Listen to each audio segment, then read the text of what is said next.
আচ্ছা, আজকের আলোচনাটা একটা খুব সাধারণ শব্দ দিয়ে শুরু করা যাক। হুম পেটিএম। হুম আমরা সবাই এই নামটা জানি, হয়তো ব্যবহারও করি, কিন্তু কখনো কি ভেবে দেখেছি এই নামটার মধ্যেই এর পুরো ধারণাটা লুকিয়ে আছে? মানে হুম। Pay through mobile. মোবাইলের মাধ্যমে পেমেন্ট। ঠিক। আজকের দিনে দাঁড়িয়ে এটা কত স্বাভাবিক একটা ব্যাপার, তাই না? হ্যাঁ, এখন তো এটা আমাদের জীবনের একটা অংশ, কিন্তু ভাবুন তো, এক দশক আগে এই সহজ ধারণাটাই ছিল একটা বিপ্লবের মতো। রচনাটিতে যেমন বলা হয়েছে, এই দুটো শব্দই ভারতের ডিজিটাল লেনদেনের ভবিষ্যৎ কোন দিকে যাবে তার একটা ইঙ্গিত দিয়ে দিয়েছিল। তার মানে তারা শুধু একটা নাম বাছেনি, তারা একটা লক্ষ্য স্থির করেছে। Right. একদম। আর সেই লক্ষ্যটা নিয়েই আমাদের আজকের আলোচনা। আমাদের হাতে রয়েছে Paytm from recharge service to digital giant নামের একটি রচনার নির্বাচিত কিছু অংশ। আমাদের উদ্দেশ্য হলো এই সোর্সের গভীরে গিয়ে পেটিএমের পুরো যাত্রাপথটা বোঝা। কিভাবে একটা সাধারণ মোবাইল রিচার্জের অ্যাপ থেকে এটা ভারতের ডিজিটাল অর্থনীতির একটা প্রতীকে পরিণত হলো, আর এই রাস্তায় তাদের কি কি শিখতে হয়েছে, চলুন গল্পটা একটু কাছ থেকে দেখা যাক। অবশ্যই। আর এই গল্পের শুরুটা কিন্তু খুবই সাদামাটা ছিল। সালটা ছিল 2010। 2010 সাল। আমার মনে আছে তখন স্মার্টফোন সবে আসতে শুরু করেছে, কিন্তু ইন্টারনেট ডেটা ছিল মহার্ঘ। সেই সময়ে দাঁড়িয়ে প্রতিষ্ঠাতা বিজয় শেখর শর্মার মাথায় একটা খুব পরিষ্কার আইডিয়া ছিল। কি ছিল সেটা? মোবাইলের রিচার্জ বা বিল পেমেন্টের জন্য মানুষকে যেন আর দোকানে দৌড়াতে না হয়। তাই পেটিএমের জন্ম হয়েছিল শুধু একটা অনলাইন রিচার্জ প্ল্যাটফর্ম হিসেবে। আর এই আইডিয়ার সরলতাটাই ছিল এর সবচেয়ে বড় শক্তি। মানে আমাদের বুঝতে হবে 2010 সালের ভারতটা কেমন ছিল। বেশিরভাগ মানুষ তখনও প্রিপেইড মোবাইল ব্যবহার করত। হ্যাঁ, আর রিচার্জের জন্য ছোট ছোট দোকানে গিয়ে কার্ড কিনতে হতো। ঠিক, ইলেকট্রিসিটি বা টেলিফোনের বিল দেওয়ার জন্য লম্বা লাইনে দাঁড়াতে হতো। একটা এনর্মাস ফ্রিকশন বা বাধা ছিল প্রতিদিনের এই কাজগুলোতে। পেটিএম ঠিক সেই বাধাটাকেই নিশানা করেছিল। তারা বলেছিল এই সব কিছুর সমাধান আপনার পকেটে থাকা মোবাইলটাই হতে পারে। একদম। তার মানে তারা একটা নতুন চাহিদা তৈরি করেনি, বরং মানুষের একটা পুরনো আর বলা যায় বিরক্তিকর সমস্যার সহজ সমাধান দিয়েছিল। আর মনে হয় সেটাই খুব দ্রুত জনপ্রিয়তা পাওয়ার কারণ। একদম তাই। আর এই প্রাথমিক সাফল্যের উপর ভর করেই তারা এগোতে শুরু করে। রচনাটিতে দেখানো হয়েছে যে তারা শুধু মোবাইল রিচার্জে আটকে থাকেনি। না, খুব তাড়াতাড়ি এর সাথে যুক্ত হলো ডিটিএইচ রিচার্জ, বিভিন্ন ধরনের utility bill payment, data card recharge. হ্যাঁ, তারা ধীরে ধীরে ব্যবহারকারীদের মনে একটা ধারণা তৈরি করে দিচ্ছিল যে কোনো ধরনের ছোটখাটো পেমেন্টের জন্য একটাই জায়গা, পেটিএম। আচ্ছা, এই যে ব্যবহারকারীদের একটা অভ্যাসের মধ্যে নিয়ে আসা, এটাই কি তাদের পরের বড় পদক্ষেপের ভিত্তি তৈরি করে দিয়েছিল? আমি ওয়ালেটের কথা বলছি। ওহ, ওয়ালেট। সোর্স বলছে আসল খেলাটা নাকি শুরু হয় এখান থেকেই, কিন্তু এই ওয়ালেট ব্যাপারটা তো এখন খুব স্বাভাবিক মনে হয়। তখন ঠিক কি এমন নতুন ছিল এতে? খুব গুরুত্বপূর্ণ একটা প্রশ্ন। ব্যাপারটা এভাবে ভাবা যেতে পারে। ওয়ালেটের আগে অনলাইন পেমেন্ট মানে ছিল প্রতিবার নিজের ডেবিট কার্ড, ক্রেডিট কার্ড বা নেট ব্যাংকিংয়ের বিবরণ দেওয়া। হ্যাঁ, যা বেশ সময় সাপেক্ষ ছিল। শুধু সময় সাপেক্ষ ছিল না, অনেকের কাছে বেশ জটিল আর কিছুটা ভয়েরও ছিল। পেটিএম ওয়ালেট এই পুরো প্রক্রিয়াটাকেই বদলে দিল। এটা ছিল একটা পার্সোনাল ডিজিটাল মানি ব্যাগের মতো, যেখানে আপনি একবারে কিছু টাকা ভরে রাখতে পারেন। ও আচ্ছা, তার মানে প্রতিবার পেমেন্টের সময় ব্যাংকের তথ্য দেওয়ার বদলে শুধু ওয়ালেট থেকে টাকাটা কেটে নেওয়া হতো। ঠিক। ভাবুন একবার, এক কাপ চায়ের দাম দেওয়ার জন্য কেউ কি তার ক্রেডিট কার্ডের পিন নম্বর দিতে চাইবে? কিন্তু ওয়ালেট থেকে 10 টাকা দেওয়াটা অনেক সহজ আর দ্রুত। এই ধারণাটাই ছিল যুগান্তকারী। এটা লেনদেনকে শুধু সহজ করেনি, এই ভিত্তিটা যে কতটা শক্তিশালী ছিল তা বুঝতে খুব বেশি দিন অপেক্ষা করতে হয়নি। 2016 সাল 8ই নভেম্বর। ওহ, সেই রাত! আমার নিজেরও মনে আছে, রাত 8টার সময় টেলিভিশনে প্রধানমন্ত্রীর ঘোষণা, নোটবন্দি। একটা ঘোষণায় গোটা দেশের অর্থনীতি আর মানুষের জীবনযাত্রা যেন ওলট পালট হয়ে গেল। সেই রাতটা ভোলা কঠিন। এটিএমের বাইরে কিলোমিটারের পর কিলোমিটার লম্বা লাইন, হাতে নগদ টাকার জন্য হাহাকার, একটা অদ্ভুত অনিশ্চয়তার পরিবেশ। কিন্তু লেখক এখানে একটা দারুণ কথা বলেছেন, যে প্রত্যেক সংকটের মধ্যে কোনো না কোনো সুযোগ লুকিয়ে থাকে। একদম। পেটিএমের জন্য নোটবন্দি ছিল সেই সুযোগ। সুযোগ বললেও শায়দ কম বলা হয়। এটা ছিল একটা পারফেক্ট স্টর্ম। একদিকে সরকারে চাপিয়ে দেওয়া একটা সংকট, মানুষের হাতে নগদ নেই, অন্যদিকে লক্ষ লক্ষ মানুষের পকেটে রয়েছে স্মার্টফোন আর তাতে পেটিএম অ্যাপ। পেটিএম ব্রিলিয়ান্টলি এই দুয়ের মধ্যে একটা ব্রিজ বা সেতু তৈরি করে দিয়েছিল। আমার নিজের মনে আছে পাড়ার চায়ের দোকানে গিয়েও প্রথমবার কিউআর কোড স্ক্যান করে পেমেন্ট করেছিলাম। একটা অদ্ভুত অনুভূতি হয়েছিল, যেন ভবিষ্যৎটা চোখের সামনে দেখছি। আপনার এই অভিজ্ঞতাটাই তখন কোটি কোটি ভারতীয়র অভিজ্ঞতা হয়ে উঠেছিল। রচনাটিতে কিছু জীবন্ত উদাহরণ আছে। যেমন ছোট সবজি বিক্রেতা থেকে শুরু করে অটোরিকশা চালক। হ্যাঁ, সবাই রাতারাতি তাদের দোকানের সামনে একটা পেটিএমের কিউআর কোড ঝুলিয়ে দিয়েছিল, কারণ তাদের ব্যবসা বাঁচানোর জন্য ওটা ছাড়া আর কোনো উপায় ছিল না। ঠিক। পেটিএম শুধু একটা সমস্যার সমাধান করেনি, তারা কয়েক সপ্তাহের মধ্যে কোটি কোটি মানুষের অভ্যাস বদলে দিয়েছিল। পেটিএম কারো এই কথাটা তখন আর শুধু একটা স্লোগান ছিল না, এটা মানুষের দৈনন্দিন ভাষার অংশ হয়ে গিয়েছিল। তার মানে নোটবন্দি পেটিএমকে শুধু ব্যবহারকারী দেয়নি, একটা জাতীয় পরিচয়ও দিয়েছিল। রাতারাতি তারা ডিজিটাল ভারতের পোস্টার বয় হয়ে উঠল। আর এই বিপুল সাফল্যের পর তাদের স্বপ্নগুলো নিশ্চয়ই অনেক বড় হয়ে গেল।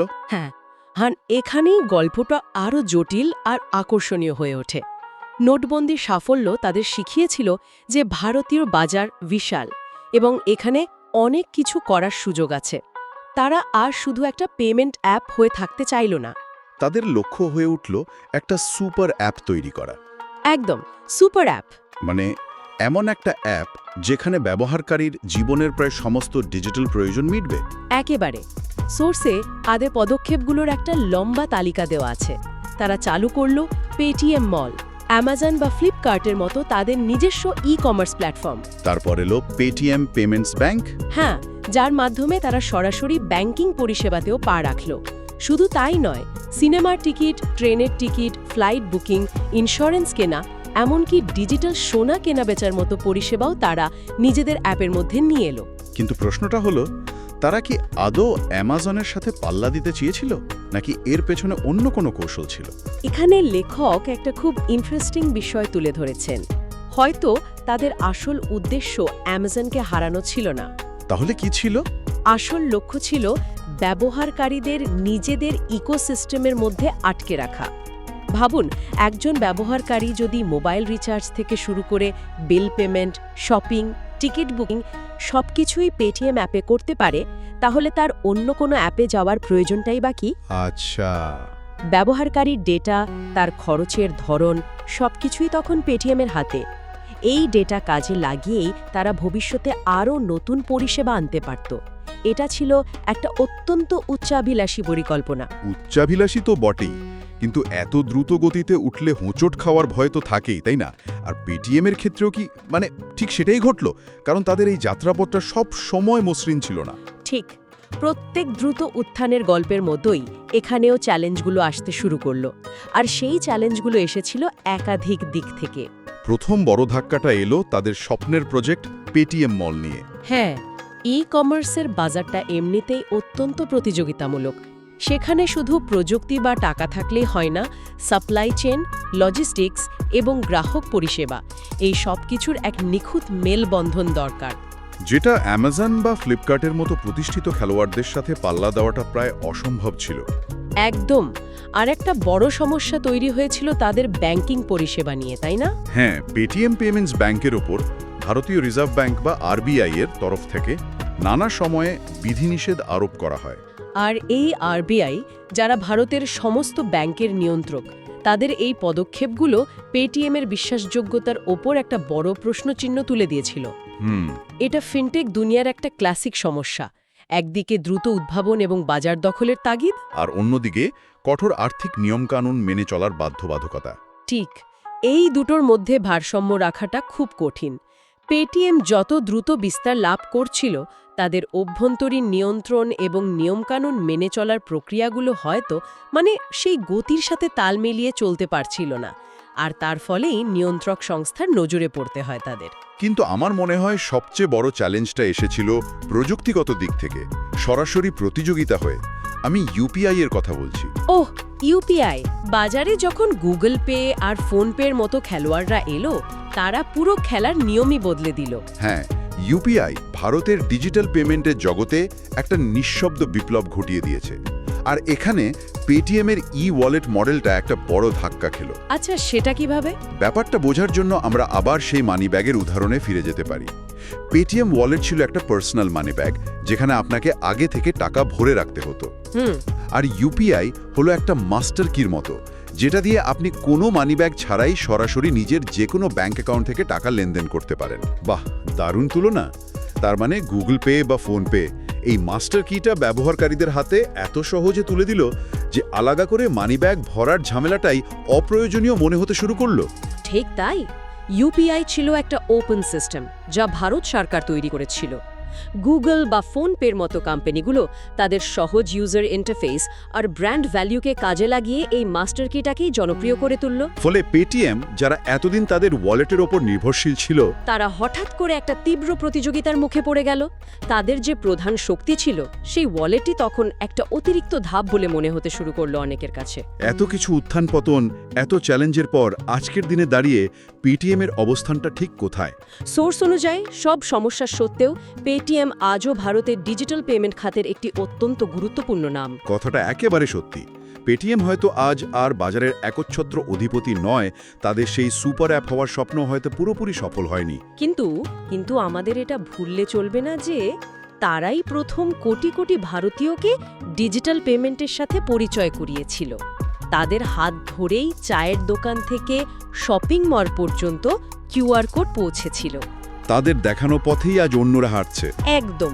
তাই ভারতের ডিজিটাল বিপ্লবের ইতিহাসে তাদের অবদানকে অস্বীকার করার কোনো উপায় নেই। বিজয় শেখর শর্মার সেই ছোট্ট একটা স্বপ্ন, মোবাইলের মাধ্যমে পেমেন্ট, আজ কিভাবে কোটি কোটি মানুষের জীবনের একটা অবিচ্ছেদ্য অংশ হয়ে উঠেছে ভাবলি অবাক লাগে। গল্পটা সত্যি অসাধারণ। নিঃসন্দেহে এটা শুধু একটা কোম্পানির গল্প নয়, এটা গত এক দশকে বদলে যাওয়া ভারতের গল্প। তাহলে আজকের পুরো আলোচনাটা যদি এক কথায় বলতে হয়, একটা সাধারণ রিচার্জ অ্যাপ দিয়ে যাত্রা শুরু, তারপর ওয়ালেটের মাধ্যমে নিজেদের বাজার তৈরি করা, নোটবন্দির সংকটকে সুযোগে পরিণত করে দেশজুড়া পরিচিতি পাওয়া, তারপর সুপার অ্যাপ হওয়ার উচ্চাভিলাষী স্বপ্ন দেখা, এবং সবশেষে কঠিন প্রতিযোগিতা ও নিয়ন্ত্রকদের চ্যালেঞ্জের মোকাবেলা করা। এই নিয়েই পেটিএমের উত্থান পতনের গল্প। খুব সুন্দর সারসংক্ষেপ। তবে এই আলোচনা শেষ করার আগে শ্রোতাদের জন্য একটা চিন্তার খোরাক রেখে যেতে চাই। অবশ্যই। আমাদের সোর্সে খুব গুরুত্বপূর্ণ একটা কথা বলা হয়েছে যে পেটিএম ছিল ক্যাশলেস ভবিষ্যতের দিকে ভারতের প্রথম ধাপ। কথাটা নিয়ে একটু ভাবা দরকার। যদি পেটিএম প্রথম ধাপ হয়, তাহলে একটা সম্পূর্ণ সুরক্ষিত এবং অন্তর্ভুক্তিমূলক, অর্থাৎ সমাজের সব স্তরের মানুষকে নিয়ে একটি ডিজিটাল অর্থনীতি গড়ে তোলার জন্য পরবর্তী গুরুত্বপূর্ণ পদক্ষেপগুলো কি হতে পারে? এটা একটা বড় প্রশ্ন। হ্যাঁ, পেটিএমের এই দ্রুত উত্থান, তাদের উচ্চাকাঙ্ক্ষা এবং তার পরবর্তী চ্যালেঞ্জগুলো থেকে আমরা ঠিক কী শিখতে পারি? ডেটা সুরক্ষা, ব্যক্তিগত গোপনীয়তা এবং আর্থিক জালিয়াতির মতো বিষয়গুলোকে মাথায় রেখে আমরা কিভাবে পরবর্তী ধাপের জন্য প্রস্তুত হতে পারি? এই প্রশ্নগুলোই হয়তো ভারতের ডিজিটাল ভবিষ্যতের রোডম্যাপ তৈরি করে দেবে।